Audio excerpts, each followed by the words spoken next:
অপমান করে, কথা বা ইশারার মাধ্যমে কষ্ট দেয়। আল্লাযী জামআ মালান ওয়া আদ্দাদা, এই লোকেরা দুনিয়ার সম্পদকে জীবনের সবচেয়ে বড় উদ্দেশ্য বানিয়ে নেয়। তারা মনে করে তারা শুধু নিজেদের জন্য সম্পদ জমা করে, গরিব দুঃখীদের কথা ভাবে না। ইয়াহসাবু আন্না মালাহু আখলাদা, এটা তাদের ভুল ধারণা।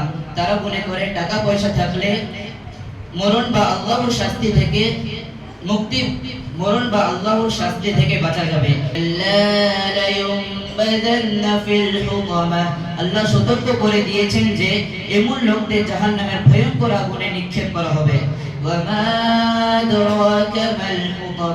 এটা এমন একটা আগুন যে খুব ভয়ঙ্কর এবং মানুষের হৃদয় পর্যন্ত পৌঁছাবে।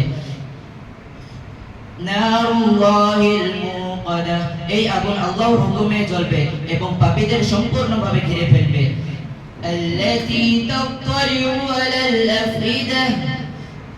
এই শাস্তি শুধু শরীরের না, বরং মানুষের অন্তরের গভীর পর্যন্ত পৌঁছাবে।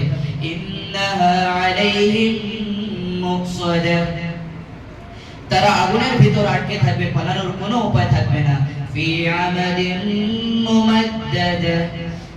তাদের এমন ভাবে বন্দী করা হবে যে শাস্তি থেকে মুক্তি পাওয়ার কোনো সুযোগ থাকবে না।